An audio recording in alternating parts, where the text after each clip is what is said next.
మద్యపానం పూర్తిగా నిషేధించామని చెప్పిన విజయసాయిరెడ్డికి మా కోవూరికి రండి, నెల్లూరుకి రండి, ప్రతి వీధిలో ప్రతి గల్లీలో అడుగడుగున బెల్ట్ షాపులు, బార్లకు లైసెన్సులు ఇచ్చి 60 రూపాయల క్వార్టర్ బాటిల్ని 150 రూపాయలకు అమ్మి ప్రభుత్వం సొమ్ము చేసుకుంటుందని పోలంరెడ్డి దినేష్ రెడ్డి అన్నారు. పూర్తి స్థాయిలో మద్యం నిషేధిస్తామన్న ప్రభుత్వం ఈ రోజు మాట తప్పిందన్నారు. మద్యపానమే ఆదాయం అంటున్న ప్రభుత్వం ప్రజల ఆరోగ్యాన్ని నాశనం చేస్తున్న వైసీపీ ప్రభుత్వం అని వ్యక్తం చేస్తున్నారు. బుచ్చిరెడ్డిపాలెం మండలంలో ప్రతి అడుగు ప్రజల కోసం కార్యక్రమంలో పోలంరెడ్డి దినేష్ రెడ్డి పాల్గొన్నారు.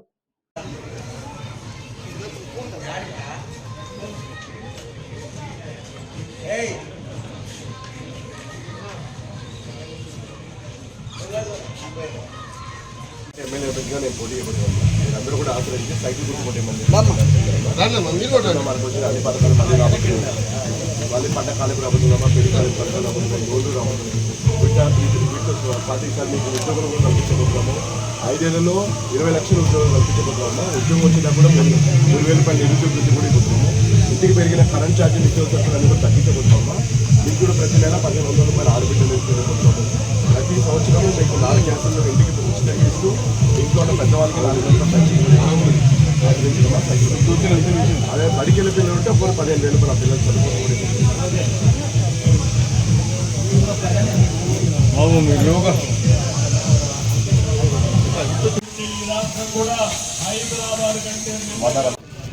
ముందుగా కోవూరు నియోజకవర్గ ప్రజలందరూ కూడా నవరాత్రి శుభాకాంక్షలు తెలియజేస్తూ అమ్మవారి దీవెనలు మా అధినాయకుడు తెలుగుదేశం పార్టీ జాతీయ అధ్యక్షులు మాజీ ముఖ్యమంత్రి వర్యుల మీద ఉండాలని చెప్పి ఆయన ఆరోగ్య ఐశ్వర్యాలతో అతి త్వరితగతిన బయటికి రావాలని చెప్పి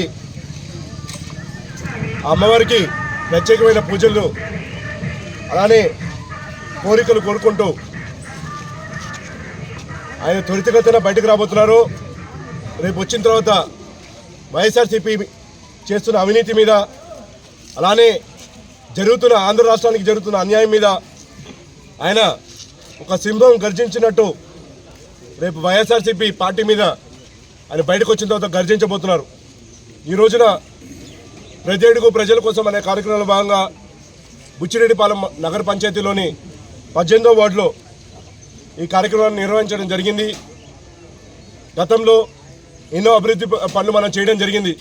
ఈ రోజున జగన్మోహన్ రెడ్డి గారు అధికారం చేపట్టిన తర్వాత ఇక్కడ ఎమ్మెల్యేగా ప్రసన్న కుమార్ రెడ్డి గారు ఎమ్మెల్యే అయిన తర్వాత ఇక్కడ ఇళ్ల స్థలాలు ఒకసారి మీరు చూస్తే గతంలో మనం 12 అంకణాల స్థలం ఇస్తే ఇప్పుడు కేవలం 9 అంకణాలకే దాన్ని తగ్గించడము. గతంలో ఇల్లు ఇప్పుడు ఇల్లుని ప్రజలందరూ కూడా బేరీ చేసుకుంటున్నారు. అలానే విజయసాయిరెడ్డి గారు నెల్లూరు పర్యటనలో భాగంగా ఆయన ఏం చెప్పాడంటే సంపూర్ణ మద్యపాన నిషేధం జరిగింది, మేము రేట్లన్నీ పెంచేయడం వల్ల మద్యం షాపులన్నీ కూడా బంద్ అయిపోయినాయి, ప్రజలు ఎవరు కూడా మద్యం కొనట్లేదు. ఇవాళ విజయసాయిరెడ్డి గారికి నేను చెప్తున్నాను, మీరు ఒక్కసారి మా కోవూరు నియోజకవర్గానికి రండి, లేదా నెల్లూరు జిల్లాలో మీరు ఎక్కడికైనా రండి, మనం వెళ్దాం. నేను మీతో పాటు నేను కూడా ప్రయాణిస్తాను.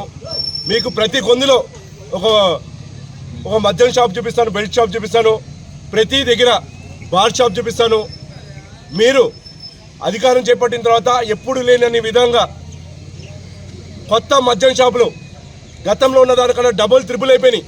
బార్ లైసెన్సులు కూడా 42 బార్ లైసెన్సులు మీరు కొత్తగా అసలు బుచ్చిరెడ్డిపాలెంలో గతంలో ఎప్పుడు కూడా బార్ లేకపోతే ఇప్పుడు మీరు బార్ కూడా లైసెన్స్ ఇచ్చి కూడా బుచ్చిరెడ్డిపాలెంలో కూడా బార్ నిర్వహిస్తున్నారు. ఇవాళ ప్రజలందరూ కూడా అడుగుతున్నారు విజయసాయిరెడ్డి గారిని, ఇవాళ మేము ఏదైతే మద్యం తాగుతున్నామో ఆ మద్యం మీరు తాగలరా, మీ మంత్రులు తాగలరా, మీ ఎమ్మెల్యేలు తాగలరా, లేకపోతే మీ ముఖ్యమంత్రులు తాగలరా అని చెప్పి ఇవాళ ప్రజలందరూ కూడా అడుగుతున్నారు. మీకు ఛాలెంజ్ చేస్తున్నాను, ఏ మద్యం షాప్కైనా వెళ్తాము, మీరు తీసుకొచ్చిన బూమ్ బూమ్ బియర్ కానివ్వండి, రాయల్ రైడ్ కానివ్వండి, స్పెషల్ స్టేటస్ కానివ్వండి, ఈ మద్యాన్ని మీరు తాగి చూపించండి. ఒక నెల రోజులు మీరు తాగండి, ఆ తర్వాత అది ప్రజలకు ఆరోగ్యకరమా లేదా మనం చూద్దాము మీ ఆరోగ్య పరిస్థితి బట్టి. అది కానీ బాగుంటే అప్పుడు మద్యం గురించి మాట్లాడతాం. గతంలో చాలా మంచి మద్యాన్ని తక్కువ ధరకు ఇస్తే ఇవాళ మీరు కల్తీ మద్యాన్ని 10 రూపాయలకి పాండిచేరిలో తయారయ్యే మద్యాన్ని తీసుకొచ్చి ఇవాళ 150 రూపాయలు క్వార్టర్ సీజన్ అమ్ముతున్నారు, 180 రూపాయలు, 200 రూపాయలు. అవి అన్నీ కూడా జగన్మోహన్ రెడ్డి గారి ఆధ్వర్యంలో వాళ్ళ పార్టీ నిర్వహిస్తున్న డిస్టిలరీ నుంచి వచ్చిన బ్రాండ్స్కి వాళ్ళు ఇష్టం వచ్చిన స్టిక్కర్లు వేస్తున్నారు. దాని మీద జగన్మోహన్ రెడ్డి గారికి ఏదైతే ఆశలు ఉంటాయో ఆశయాలు ఉంటాయో అవన్నీ ఆయన నెరవేర్చుకోలేరు. కాబట్టి వాటన్నింటినీ స్టిక్కర్ రూపాన ఈ బాటిల్ మీద అంటించి పంపించడమే. స్పెషల్ స్టేటస్ తీసుకురాలేరు, స్పెషల్ స్టేటస్ స్టిక్కర్ వేశారు. ప్రెసిడెంట్ మెడల్ పొందాలనుకుంటున్నారు జగన్మోహన్ రెడ్డి గారు, ప్రెసిడెంట్ మెడల్ బాటిల్ తీసుకొచ్చాడు. అలా ఆయన చేయలేని పనులన్నీ కూడా ప్రజల మీదకి రుద్దుతూ ఇవాళ ఆ బాటిల్కి ఆ స్టిక్కర్ అంటించి పంపిస్తున్నారు. దాంట్లో మద్యం శాతము చాలా తక్కువ ఉంది. ఆ బాటిల్లో 1% మద్యం ఉంటే యాసిడ్ తాగిన ప్రజలకి ఇవాళ చాలామందికి కడుపులు కాలిపోయాయి, చాలామందికి కిడ్నీ ప్రాబ్లమ్, లివర్ ప్రాబ్లమ్స్ వచ్చాయి, శ్వాసాడక చాలామంది చనిపోయారు. దీనికి కారణం జగన్మోహన్ రెడ్డి గారు తీసుకొచ్చిన కల్తీ మద్యం. అలానే ఇల్లులు గతంలోనే మన ఎమ్మెల్యే ప్రసన్న కుమార్ రెడ్డి గారు దీని మీద మాట్లాడారు. దాని గురించి మనం ప్రత్యేకించి చెప్పాల్సిన అవసరం లేదు. ఇంట్లో వంట వండుకుంటే సంసారం చేయలేము, సంసారం చేసుకుంటే వంట వండుకోలేము, లేదా బాత్రూమ్ కూడా వాడలేని పరిస్థితిలో ఉన్నాయి ఈ ఇల్లులు, జగనన్న ఇల్లులు అని చెప్పి ఆయనే చెప్పారు. అయినా కూడా ఆయన గలమెత్తి దీన్ని నిజ్జగా ఆ రోజున అసెంబ్లీలో మాట్లాడినా కూడా జగన్మోహన్ రెడ్డి గారు 1 ఇంచు కూడా పెంచలేదు ఆ ఉన్న డైమెన్షన్స్ని. ఇంకా కూడా కుదించి 9 అంకణాల్లో 6 అంకణాలు 7 అంకణాలు మాత్రమే ఇల్లు కడుతున్నారు. ఇవాళ తద్వారా ప్రజలందరూ కూడా గతంలో ఇచ్చిన ఇల్లులకి వీటికి కంపేర్ చేస్తున్నారు. మేము తర్వాత ఎప్పుడన్నా బిఫోర్ ఆఫ్టర్ పిక్చర్స్ ఎలా అయితే నాడు నేడు అని జగన్మోహన్ రెడ్డి గారు చేస్తున్నారో, గతంలో తెలుగుదేశం పార్టీ ఇచ్చిన ఇల్లు పిక్చర్స్, ఇప్పుడు జగనన్న ఇల్లు పిక్చర్స్ కూడా ఈసారి ఎప్పుడన్నా మన ప్రెస్ మీట్లోనే మీకు అందరూ కూడా చూపిస్తాను. అలానే ఇవాళ బుచ్చిరెడ్డిపాలెం నగర పంచాయతీ అవ్వడానికి మా నాన్నగారు ఎంతో కృషి చేశారు. కొవ్వూరుని అలానే బుచ్చిరెడ్డిపాలెంని నగర పంచాయతీ చేయడానికి అవసరమైన అన్నీ చేసి దాంట్లో బుచ్చిరెడ్డిపాలెం ఆమోదం పొందింది, ఇంకా కొవ్వూరు పెండింగ్లో ఉంది. నగర పంచాయతీ అయినా ఇన్ని సంవత్సరాలైనా కూడా ఇంకా అభివృద్ధి, పంచాయతీలో జరిగే అభివృద్ధి పనులు కూడా ఇప్పుడు జరగట్లేదు. కాలువలు ఎక్కడ కూడా క్లీన్ చేయట్లేదు, పన్నులు మాత్రం బాగా పెరిగాయి అని చెప్పి చెప్తున్నారు. పంచాయతీ వచ్చిన తర్వాత, పంచాయతీ నుంచి నగర పంచాయతీ అయిన తర్వాత ఆస్తి పన్ను పెరిగింది, మంచినీటి కుళాయికి కనెక్షన్ కావాలంటే 7,000 రూపాయలు అంట, మంచినీటి మీద వేసే పన్ను పెరిగింది. అలా మన మున్సిపాలిటీ మన మీద వేసే పన్నుని మాత్రం బాగా పెంచేశారు, కానీ వసతులు మాత్రం ఏం కల్పించట్లేదు. వాళ్ళకి అవసరమైన మౌలిక వసతులు, దోమలు బాగా ఎక్కువగా ఉన్నాయి, దానికి అవసరమైన పొగ గొట్టం గతంలో కొట్టినట్టు ఇప్పుడు కొట్టట్లేదు. అలా మౌలిక వసతులు లేక వాళ్ళ ప్రజలందరూ కూడా బాగా ఇబ్బంది పడుతున్నారని చెప్పి ఇక్కడ ఉన్న నగర పంచాయతీ ప్రజలందరూ కూడా చెప్తున్నారు.